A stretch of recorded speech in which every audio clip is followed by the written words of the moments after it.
Sunday के फंडे में डबल हेडर। देखिए, पहला मुकाबला रहेगा राजस्थान बनाम आरसीबी और दूसरा मुकाबला रहेगा दिल्ली बनाम मुंबई। पहले मुकाबले में आपको देखने को मिलेंगे Virat Kohli, Tim David, Phil Salt, वहां पे संजू सैमसन, हेटमायर, यशस्वी जायसवाल।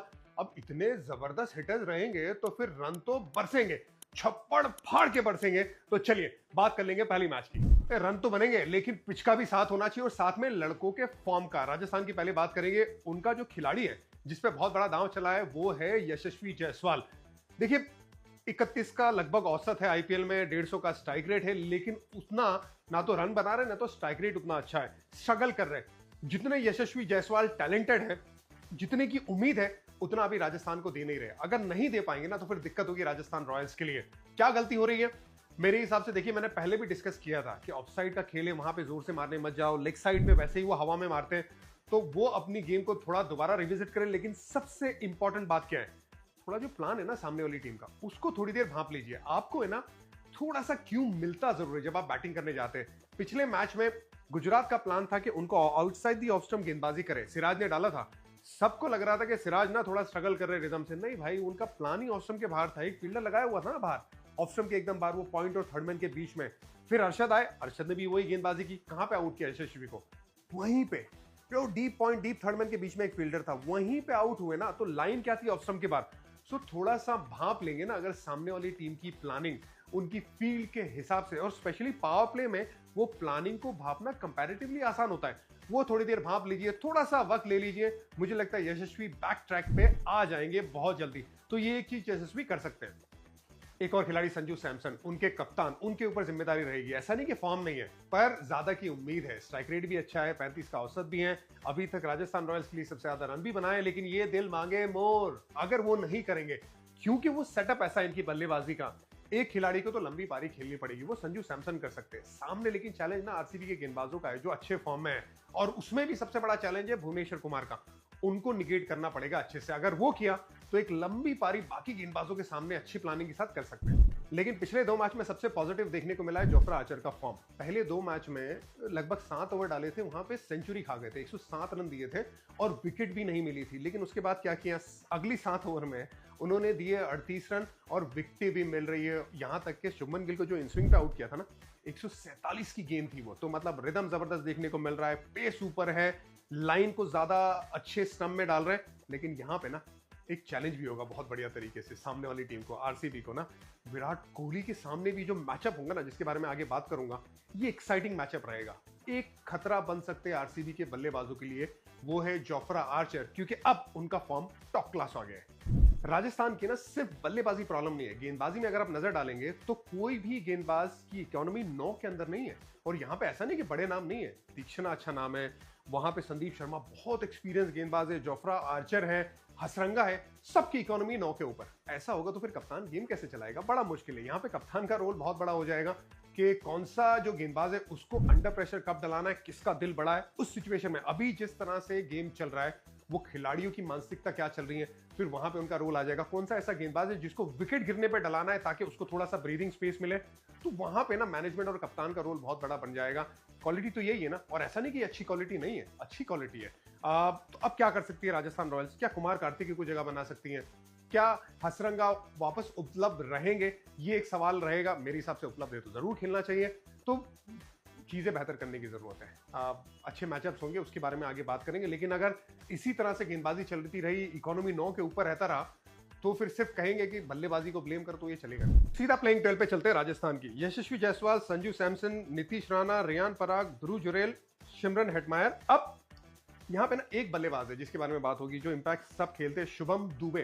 क्या उन्हीं के साथ परसिस्ट करना है, या तो फिर यंग लड़का वैभव सूर्यवंशी, क्या वो तैयार है? वो 14 साल का लड़का, क्योंकि नेट में या वीडियो में जब हम देख रहे हैं तो ऐसा लग रहा है यार सारे इंप्रेस है। जो पीछे बैठ के ना वीडियो भी देख रहे हैं, उन्हीं की टीम के खिलाड़ी एकदम कह रहे हैं कि यार क्या शॉट खेल रहा है। तो मानसिकता तो ऐसी लग रही है कि यार ये लड़का ना अच्छा काम कर रहा है। अब राजस्थान उसको कब मैदान में लेके आएगी ये देखना होगा। क्या शुभम दुबे के साथ ही जाएगी, या तो फिर कहेंगे कि नहीं सूर्यवंशी पे हम दांव लगा सकते हैं? खैर, वो उनके ऊपर डिसीजन है, लेकिन उसके बारे में सोचेंगे। फिर वनिंदु हसरंगा आ जाते हैं, जोफ्रा आर्चर, महेश तीक्ष्णा, संदीप शर्मा और युद्धवीर सिंह, कुमार कार्तिक है। मुझे लगता है कि यहाँ पे ना दोपहर का मुकाबला है। आरसीबी के सामने जो उनकी ओवरसीज बल्लेबाजी है, कोशिश करिए कि इनकी जगह बनाए कुमार कार्तिकी की, क्योंकि एक और स्पिनर मिल जाएगा ना, आपके पास 3 स्पिनर हो जाएंगे। दोपहर का मुकाबला, सामने थोड़े ओवरसीज बल्लेबाज लिविंगस्टन, टिम डेविड, इनके सामने अच्छा है ना, और इवन जितेश शर्मा के सामने भी। तो खैर ये मेरी सोच है, अब राजस्थान क्या करती है देखेंगे। अब देखिए आरसीबी के लिए सबसे बढ़िया बात क्या है कि वो ट्रैवल बहुत अच्छा कर रहे हैं। अपने घर में भले ही नहीं जीते दोनों मैचेस, लेकिन ट्रैवल तीनों मैच करके तीनों जीते। तो यहाँ पे ना वो चीज राजस्थान को थोड़ा सा अनकंफर्टेबल करेगी, क्योंकि राजस्थान भी ना पहला मैच खेलेगी जयपुर में। उनका वो कॉम्बिनेशन स्पिन वाला कैसे बैठता है, उनकी गेंदबाजी किस तरह से ऊपर आती है, यशस्वी का फॉर्म कैसे आता है, तो चैलेंजेस है। उस चैलेंज को और बड़ा कर सकते हैं अपना एक क्रिकेट खेल के आरसीबी। तो यहाँ पे ना देखना होगा कि उनकी रणनीति क्या रहेगी। क्या पिछला मैच हारने के बाद थोड़ा सा बैकफुट से स्टार्ट करेंगे, कि वही फ्रंट फुट पे रह के जिस तरह से अभी एग्रेसिव क्रिकेट खेला आरसीबी ने वो खेलते हैं। मेरे हिसाब से बिल्कुल खेलना चाहिए। आरसीबी के पूरा बैटिंग यूनिट जो है ना वो कलेक्टिवली अच्छा खेल रहा है। 5 अर्धशतकीय पारी आई है, 150 से ज्यादा की स्ट्राइक रेट से 5 बल्लेबाज खेल रहे हैं, उसमें से एक टिम डेविड है जो 180 की स्ट्राइक रेट से खेल रहे हैं। सो ओवरऑल कंसिस्टेंसी और स्ट्राइक रेट के मामले में एक पुख्ता यूनिट बन के आरसीबी तैयार हुई है, जहां पे right and left hand combination भी देखने को मिलता है। फिल शॉट ओवरसीज बल्लेबाज, विराट कोहली इंडियन बल्लेबाज, पार्टिकल अगर आते हैं तो वो लेफ्ट हैंड बल्लेबाज लंबे कद के। उन्होंने मुझे जितनी उम्मीद थी उससे ज्यादा बेहतर प्रदर्शन किया है। खैर पिछले मैच में आउट हो गए, स्ट्रगल कर रहे थे, लेकिन उसको छोड़ दे तो ओवरऑल अच्छी बल्लेबाजी की है। उन पे एक बार नजर रहेगी। लेकिन पाटीदार स्पिन फास्ट बॉलिंग दोनों अच्छा खेलते हैं, उन पे ज्यादा दबाव अभी तक आया नहीं है, आने दिया नहीं है वो कप्तानी का दबाव। और फिर बाद में लिविंगस्टन ने एक अच्छी पारी खेली थी, साथ ही में टिम डेविड कंसिस्टेंटली नीचे आके 3-4 ओवर जब बैटिंग कर रहे हैं तो खतरनाक बल्लेबाजी कर रहे हैं। अब यही है ना कि आरसीबी के सामने जो चैलेंज है राजस्थान रॉयल्स का, उसको किस तरह से निगेट करते हैं।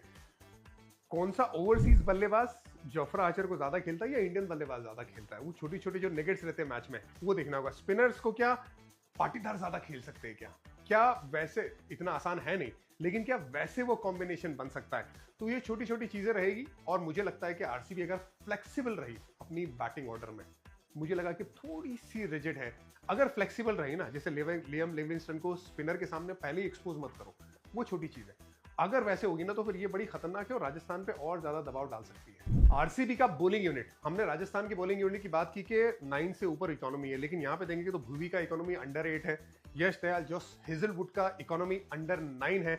पिछले मैच में भी दिल्ली के सामने आपने देखा होगा कि मैच हार गए, लेकिन 58 में 4 विकेटें कर दी थी, वो भी लगभग 9 ओवर ही हुई थी। इसका मतलब क्या है कि मुश्किल वक्त आता है या कुछ दिक्कत आती है तो इनकी बॉलिंग ना अब उस तरह से लग रही है कि अलग अलग फैसेट पे अलग अलग सिचुएशन में अच्छी गेंदबाजी कर सकते हैं। स्पिनर्स ने भी अपना कद थोड़ा सा बढ़ाया हुआ है और वहीं पे फास्ट बॉलर इनकी हाई क्लास क्वालिटी लेके आते हैं। चलिए प्लेइंग 12 पे नजर डालते हैं। ये देखिए सबसे पहले विराट कोहली और फिल शॉट, अच्छा कॉम्बिनेशन है, पिछले मैच में भी जबरदस्त शुरुआत की थी, तो ये कंटिन्यू रखिए। देवदत्त पट्टिकल, उन पे नजर रहेगी, नंबर 3 पे आते हैं, एक आध अच्छी पारी खेली है, पिछले मैच में स्ट्रगल कर रहे थे, लेकिन उनके साथ आप कंटिन्यू कर सकते हैं। रजत पाटीदार नंबर 4 का एकदम पुख्ता बल्लेबाज, कप्तान भी। अब आती है 5 और 6 नंबर की बात, लियम लिविंगस्टन और जितेश शर्मा। मुझे लगता है कि थोड़ी फ्लेक्सिबिलिटी बल्लेबाजी में चाहिए, आप ऊपर लेके आ सकते हैं जितेश शर्मा को, और वहीं पे लियम लिविंगस्टन को थोड़ा सा पुश करेंगे रोमारियो शेफर्ड प्लेइंग 12 में जगह बनाने के लिए, क्योंकि अच्छा ऑलराउंडर है, बड़े छक्के लगाता है। लेकिन अभी फिलहाल मैं ये सजेस्ट करूंगा कि लियम लिविंगस्टन के साथ ना थोड़ा सा परसिस्ट करिए। फिर आ जाते हैं नंबर 7 पे टिम डेविड, नंबर 8 पे कुणाल पंड्या। कुणाल पंड्या को इस तरह से लेफ्ट हैंड बल्लेबाज के लिए इस्तेमाल कर सकते हैं कि थोड़ा ऊपर भी कर सकते हैं, लेकिन उनका फिर वो फॉर्म होना वो बड़ा जरूरी, जो अभी तक बल्लेबाजी में नहीं देखा है। भुवनेश्वर कुमार, जॉस हेजलवुड, यश दयाल और इंपैक्ट सब में सुयाश शर्मा, इन्हीं के साथ जाइए ना। भले हार गए मैच, लेकिन ये तो आपकी पुख्ता टीम नजर आ रही है ना। 2 स्पिनर हो गए आपके पास, आपको अगर जरूरत है तो लियम लिविंगस्टन स्पिन कर सकते हैं, तो आपके पास 3 स्पिनर हो गए। वहां पे आपके पास अच्छे फास्ट बॉलर के रूप में भुवी, हेजलवुड और यश दयाल भी हैं। मुझे लगता है कि इसी के साथ जाना चाहिए। मैचअप पे आते हैं। विराट कोहली के सामने संदीप शर्मा का सबसे पहला मैचअप। भाई कई बार आउट किया है, लगभग 7 से 8 बार आउट किया है संदीप शर्मा को। अब होता क्या है ना कि संदीप शर्मा के पास पेस नहीं है, पर लाइन और लेंथ एकदम एक्यूरेट है, और विराट कोहली ना फास्ट बॉलर को बहुत ज्यादा स्टेप आउट करते नहीं है। ऐसे गेंदबाजों के सामने आप कदमों का इस्तेमाल कर सकते हैं जो विराट कोहली ज्यादा करते नहीं, और उसमें फिर जोर लगाने जाते, टाइमिंग प्लेयर है ना, वहां पे आउट होते हैं। तो ये एक चैलेंज रहेगा दोबारा। दूसरा, विराट कोहली बनाम जोफ्रा आर्चर, ये ना थोड़ा रिहर्सल भी हो सकता है टेस्ट मैच का, जो टेस्ट सीरीज होने वाली है ना, वो थोड़ा सा आपको कर्टन रेजर देखने को मिल सकता है कि क्या लाइन डालेंगे जोफ्रा आर्चर। जरूर वो रेड बॉल क्रिकेट है, ये व्हाइट बॉल, ये T20 है, लेकिन आपको एक थोड़ा सा अंदाजा आएगा। तो ये एक मैचअप हो सकता है। विराट कोहली को थोड़ा ध्यान रखना पड़ेगा वो ऑफ स्टंप के बाहर वाली लाइन और लेंथ, क्योंकि जोफ्रा आर्चर के पास हाइट, पेस और बाउंस है। तीसरा, भुवनेश्वर कुमार बनाम संजू सैमसन। संजू सैमसन को परेशान किया है, आउट किया है, आई थिंक 4 बार आउट किया है, 128 का स्ट्राइक रेट है। वो इन स्विंग में ही परेशान करते। पिछली बार 0 पे आउट किया था। वो एक चैलेंज रहेगा संजू सैमसन किस तरह से उस स्विंग को शुरुआत में भुवनेश्वर कुमार की निगेट करते हैं। लेकिन इंटरेस्टिंग बात यह है ना कि यशस्वी जायसवाल, उनका स्ट्राइक रेट 150 के ऊपर है भुवनेश्वर कुमार के सामने। तो क्या ज्यादा स्ट्राइक रेट संजू सैमसन यशस्वी जायसवाल को दे सकते हैं भुवी के सामने? तो जब मैचअप चलती है ना, उसके बीच में भी तो छोटी छोटी कहानियां रहती है कि सामने वाला जो आपका पार्टनर है और टीम किस तरह से आपको हेल्प करती है। जसप्रीत बुमराह की वापसी होने से क्या ये मुंबई की जो स्पीड लोकल ट्रेन की तरह हो चुकी है उसे फास्ट लेन में लेके आ सकते हैं? क्या रोहित शर्मा का फॉर्म वापस आ सकता है? क्या कुलदीप यादव, जिनकी इकोनॉमी 6 के नीचे है, वो अपनी जो टीम है दिल्ली को लगातार जीत दिला सकते हैं? 5वीं, क्योंकि 4 मैच जीत चुके हैं। कोई टीम नहीं है जो हारी नहीं है अभी तक, सब हार चुके हैं, लेकिन दिल्ली नहीं हारी है। तो उस लिहाज से ये ब्लॉकबस्टर मुकाबला होने वाला है, दिल्ली में होने वाला है, भारत के कैपिटल में। पहले बात करेंगे दिल्ली की। संकट मोचन, ये मैंने नाम दिया था कमेंट्री करते हुए केएल राहुल को, क्योंकि उस तरीके का बल्लेबाज है ना, एक्चुअली दिल्ली के लिए भी संकट मोचन है। पिछले मैच में हमने देखा था कि जिस तरह से बल्लेबाजी करी, स्मार्ट बल्लेबाजी करी, बेंगलुरु के मैदान को जानते कह रहे थे ये मेरा इलाका है, यहां का मैं जयकांत सिकरे। नहीं, वापस आ जाते भाई, थोड़ा ज्यादा हो गया। लेकिन देखिए, इंपॉर्टेंट बात यह है कि अपने 11वीं सीजन खेल रहे, 170 का स्ट्राइक रेट है, इसका मतलब ना औसत भी कमाल का है। अपने करियर की एकदम टॉप गियर में खेलते हुए दिल्ली के लिए एकदम इंपॉर्टेंट खिलाड़ी बन चुके हैं। सामने चैलेंज रहेगा, सामने चैलेंज ये रहेगा कि बुमराह का जो ट्रम्प कार्ड है इनके सामने कब और कैसे इस्तेमाल होता है, क्योंकि ये जो मैचअप चलेंगे मुंबई की तरफ से ना, वो डिसाइड कर सकता है कि ये गेम किस तरफ जाएगा। क्योंकि राहुल जो फॉर्म में है वो छोड़ने वाले नहीं है, इस वजह से फिर उनके सामने ना वो थोड़ी कलाकारियां बतौर कप्तान मुंबई की, वो बड़ा जरूरी होगा कि कैसे और कब उसका इस्तेमाल होता है और प्लान किस तरह से अच्छे से होता है या नहीं। कुलदीप यादव और विपराज का कॉम्बो, दोनों रिस्ट स्पिनर, एक है मजा हुआ खिलाड़ी कुलदीप यादव, दूसरा विपराज जो लेग स्पिन अच्छी डाल रहा है, यंग खिलाड़ी है, लेकिन सिर्फ लेग स्पिन नहीं करता ना, नंबर 8 की बल्लेबाजी करता, तो उस वजह से बैटिंग लंबी हो जाती है। गेंदबाजी में भी फिर अक्षर पटेल के साथ ये तीसरे स्पिनर बन जाते हैं। तो ये कॉम्बिनेशन बहुत बढ़िया चल रहा है और मुंबई के सामने बहुत क्रूशियल होगा, क्योंकि बीच में ना तिलक वर्मा, सूर्य कुमार यादव जो स्पिन अच्छा खेलते हैं, बड़ी हिटिंग करते हैं, हार्दिक पांड्या, इनके सामने ये 2 स्पिनर खास करके जो रिस्ट स्पिन लेके आते हैं वो बहुत क्रूशियल होंगे। और मुझे तो ये लगता है ना कि एक मैचअप के बाद जो बुमराह और केएल राहुल का होगा, उसके बाद अगर ये मैच के रिजल्ट पे बहुत बड़ा इंपैक्ट डाल सकते हैं इनकी स्पिन गेंदबाजी और मुंबई की बल्लेबाजी किस तरह से इनके सामने होती है। एक चिंता का विषय है दिल्ली के लिए, फ्रेजर मैकगर्क की बल्लेबाजी। देखिए, उन्हें क्यों लिया गया कि भाई आप आइए 200 की स्ट्राइक रेट से बल्लेबाजी करिए, पहले बॉल से मारिए, इधर उधर देखिए मत। लेकिन स्ट्राइक रेट भी नहीं है, फॉर्म भी नहीं है, लगभग 40 के आसपास रन बनाए, 100 की स्ट्राइक रेट है, तो वो एक चिंता का विषय है। और ये चिंता अभी कम होने वाली नहीं है। बॉल्ट है, दीपक चहर है और जसप्रीत बुमराह है। लेकिन अगर इनका फॉर्म वापस आता है तो फिर दिल्ली जो अच्छा कर रही है और ज्यादा अच्छा करने लगेगी। तो ये जो चिंता का विषय है उसको कैसे ठीक करेंगे ये देखना होगा। दिल्ली एकदम दुरुस्त नजर आ रही है, लेकिन शुरुआत में ना खाली फ्रेजर मैकगर्क और फाफ डु प्लेसी, इनकी अगर बल्ले से कंसिस्टेंटली रन आया तो फिर काम हो जाएगा। तो ये दोनों ओपनर अभिषेक पोरल, केएल राहुल तो भाई कमाल बैटिंग कर रहे हैं। अक्षर पटेल, क्रिस्टन स्टब्स, विपराज निगम, मिचेल स्टार्क, कुलदीप यादव, मोहित शर्मा, मुकेश कुमार, आशुतोष शर्मा, अगर ये प्लेइंग 12 जो है ये कंसिस्टेंटली चलती रहेगी तो फिर बदलाव करने की तो वैसे भी जरूरत नहीं। लेकिन इनके पास क्या क्या है, 3 स्पिनर आ जाते हैं, इनके पास 3 क्वालिटी फास्ट बॉलर आ जाते हैं, और अक्षर पटेल की जो बल्लेबाजी है ना वो भी एक बहुत बड़ा प्लस है इनके लिए कि वो फ्लूटर का इस्तेमाल कर सकते हैं। अच्छी टीम नजर आ रही है, मेरे हिसाब से कोई बदलाव नहीं। क्या स्पिनर के बारे में और सोच सकती है, लेकिन वैसे भी 3 स्पिनर है ना दिल्ली के पास। मुंबई के सामने आप स्पिन खिलाते हो एक्स्ट्रा, लेकिन अनलेस ये फास्ट बॉलर में कोई इंजरी है, चाहे वो मोहित शर्मा हो, मुकेश कुमार हो, मुझे नहीं लगता बदलाव करने की जरूरत है। जरूर टी नटराजन वो बैठे हुए वहां पे, वो भी मतलब अंदर से उनको हो रहा होगा यार मुझे भी खेलना है और मैं काम कर सकता हूं, पता नहीं, मेरे हिसाब से तो चेंज नहीं होना चाहिए। देखिए, दिल्ली की सबसे अच्छी बात पता है क्या है कि वो जो क्रंच मूवमेंट होता है ना उसको पकड़ रहे हैं। आरसीबी के सामने वो रन आउट हुआ पहला, फिल सॉल्ट और विराट कोहली का जो मिसअप हुआ, वहां पे उस मूवमेंट को पकड़ा और गेम में वापस आ गए। फिर आशुतोष शर्मा की वो लाजवाब इनिंग आपने देखी होगी लखनऊ के सामने, ऐसा लग रहा था कि लखनऊ गेम ले जाएगी, लेकिन वहां पे मौका मिला, वो क्रूशियल मोमेंट पे मैच को पकड़ लिया आशुतोष शर्मा, मैच जिता के लेके गए और उसके बाद पूरा मोमेंटम दिल्ली की तरफ। तो ये मोमेंट पकड़ रहे हैं सामने वाली टीम ना, क्या वो मोमेंट पकड़ने ना दे, ये बहुत इंपॉर्टेंट होगा दिल्ली के लिए। लेकिन अभी तक दिल्ली एकदम दुरुस्त है। मैंने दिल्ली की बात करी कि वो क्रूशियल मोमेंट को पकड़ रहे हैं, वहीं पे ना मुंबई ऐसा नहीं है कि पूरी तरह से आउटप्लेड हो रही है सामने वाली टीम से, बस यही है कि जो क्रूशियल मोमेंट आते हैं ना वो पकड़ नहीं पा रहे अभी तक, वो करना होगा। देखिए गुजरात के सामने अगर हार्दिक तेज पारी खेल लेते, स्पिनर के सामने अच्छा खेल लेते, मुंबई की तरफ वो जीत आ सकती थी। लखनऊ के सामने भी देखिए आखिर में आके आप कुछ ही रन से हारे ना, तो वहां पे भी अगर तिलक वर्मा तेज पारी खेलते, वहां पे हार्दिक अच्छा फिनिश करते, गेम जीत सकते थे।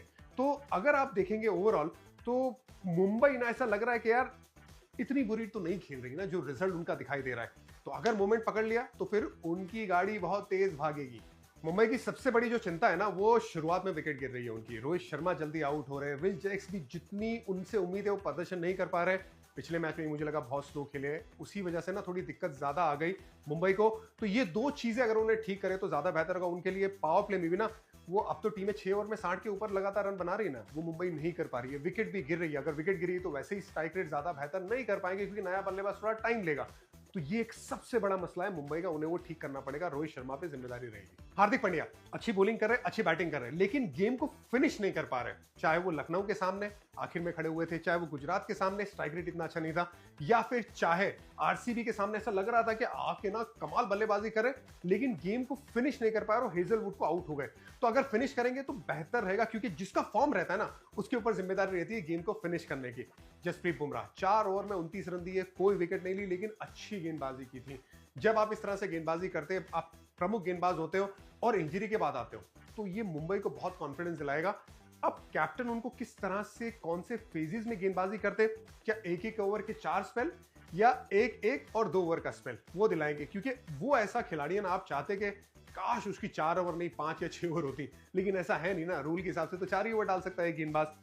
उनके ऊपर एक और बार दिल्ली के सामने उनके प्रमुख गेंदबाजों को, प्रमुख बल्लेबाजों को आउट करना, ये बड़ा जरूरी होगा जसप्रीत बुमराह के लिए। चलिए प्लेइंग 12 की बात करते हैं। रायन रिकल्टन विकेट कीपर, अच्छी विकेट कीपिंग कर रहे हैं और ठीक ठाक भी नजर आए। इन पे एक और बार जिम्मेदारी रहेगी विल जैक्स का क्या करेंगे? उनके पास ना एक विकल्प है बेवन जैकब्स का।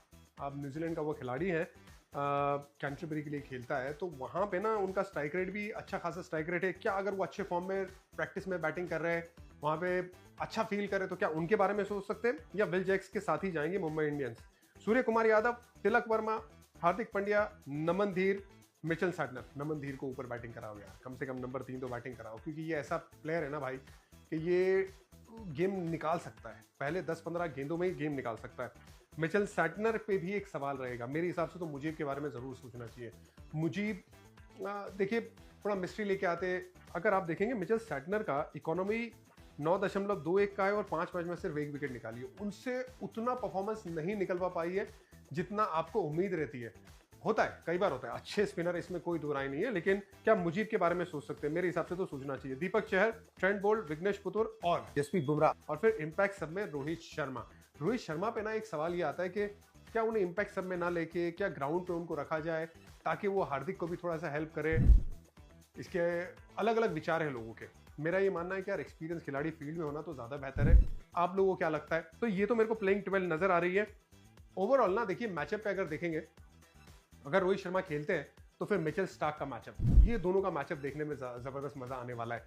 वहीं पे कुलदीप यादव बनाम हार्दिक पांड्या, ये मैचअप मैं देखना चाहूंगा। एक्साइटिंग मैचअप रहेगा, क्योंकि फॉर्म में ना दोनों ही फॉर्म में। कौन जीतता है ये देखना है कि वो गुगली पे किस तरह से हार्दिक, क्या उनको काउंटर अटैक करते या थोड़ा उनको संभाल के बाकी गेंदबाजों को काउंटर अटैक करते, ये देखना होगा। मेरे हिसाब से देखिए दिल्ली बहुत दुरुस्त है, लेकिन मुंबई वापसी कर सकती है, बिल्कुल कर सकती है। तगड़ी टीम है, अच्छे से वो 2-3 चीजें उनकी जो प्लग पॉइंट है वो ठीक हो गए, तो खतरनाक टीम है। तो मुंबई मेरे हिसाब से। और दूसरा, पहले मैच की हमने बात नहीं की थी, तो पहले मैच में आरसीबी और राजस्थान में आरसीबी। आप लोगों को क्या लगता है ये बताइएगा जरूर।